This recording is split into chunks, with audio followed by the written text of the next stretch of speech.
For weeks, Donetsk looked calm on the surface. No major maneuvers, no dramatic frontline shifts. Only the routine echoes of artillery rising and fading like a daily cycle. But quietly, something was moving behind all of it.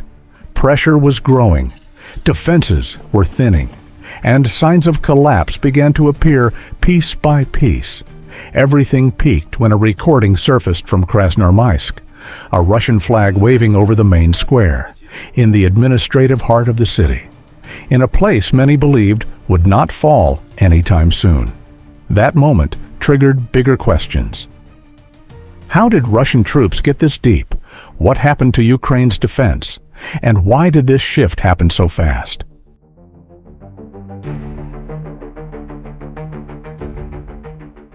To understand why the city fell, we need to step back a few weeks. That's when small patterns began to show. Ukrainian troop rotations slowed down. Supply routes became unstable. Logistical movements took place almost entirely at night. This wasn't coincidence. It was pressure.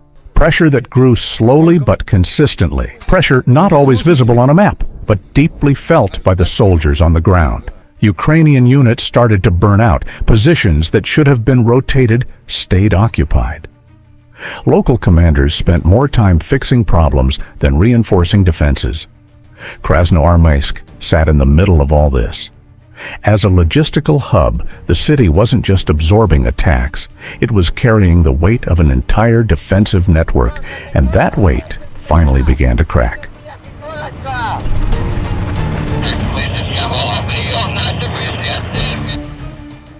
The real turning point came from the air. Russia increased the intensity of its strikes, not just in numbers, but in the type of munitions used. FAB 500, FAB 1500, FAB 3000 fitted with UMPK glide kits, precision weapons launched from safe distances. Su-34 and Su-35 jets became the major players. They attacked without entering danger zones. Strikes came from beyond Ukraine's defensive reach, and the targets were deliberate. Ammunition depots, troop concentrations, supply routes, key intersections, and command posts.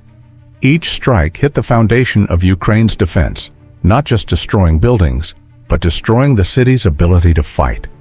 Communications faltered, coordination weakened, orders arrived too late. Frontline units lost direction.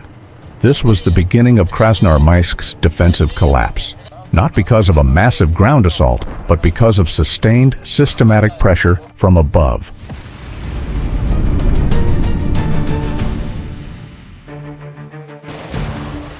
Once Russia secured air dominance, the effects spread quickly.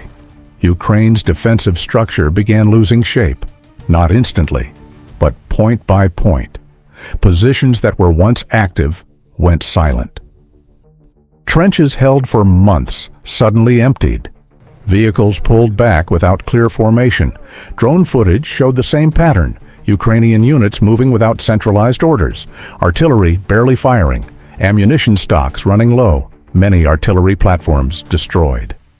Krasnoarmeysk was caught in this tightening ring of pressure. As the key node, once the city was disrupted, the entire network around it felt the impact. Supply routes became unsafe. Troop movement slowed. Units stationed in the city began losing support. Layers of defense turned into isolated pockets. And once defenses became fragmented, the city lost its ability to hold for long.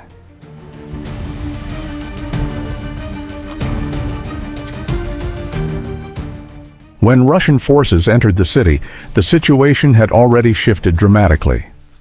Primary defenses were no longer operational. Resistance still existed, but without coordination. Not enough to block Russia's entry. The footage of the flag raising revealed a lot. The location was the city center, the main square, right in front of administrative buildings.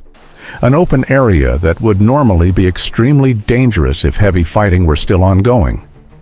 The fact that Russian troops stood there tells one thing. The city was already stable under their control.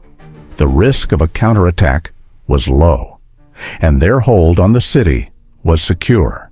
This shows Russia's strategy worked. weakening from a distance, breaking structure instead of sacrificing forces in brutal street fighting. This approach made the advance faster and far more efficient.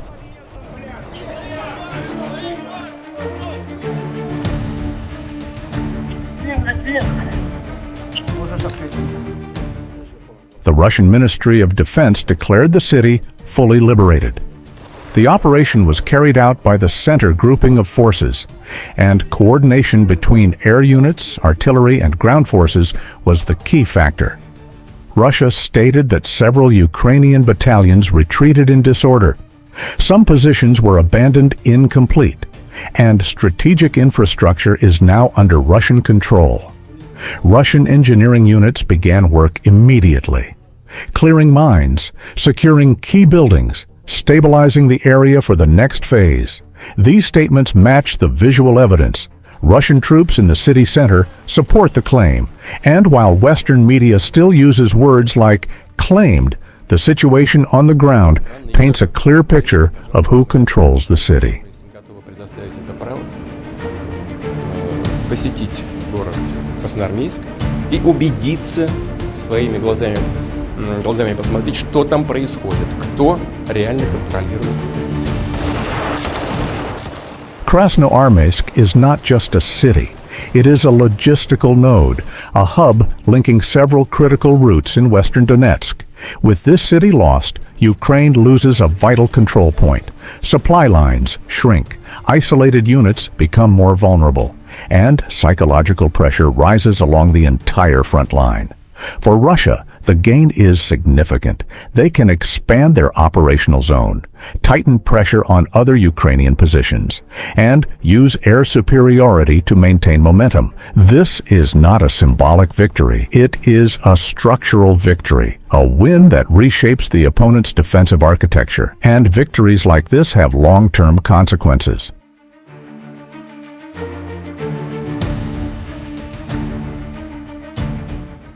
With Krasnoarmeysk under Russian control, several paths open. A push westward, securing newly opened supply routes, or using this position to apply pressure on other sectors. Ukraine must respond quickly. If not, their front line could split, and that would create far bigger operational problems. The situation is highly dynamic. The next phase depends on many variables, but one thing is already clear. Momentum is on Russia's side.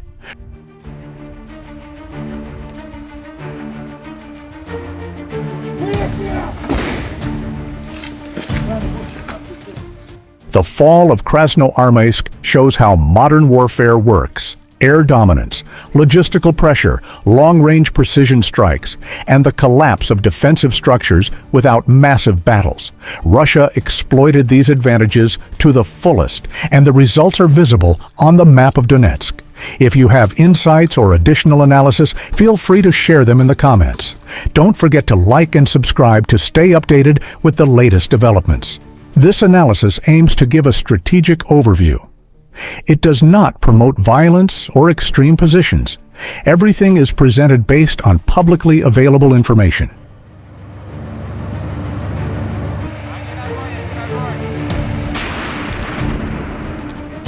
Это центр Красноармейска. Российская армия его зачистила.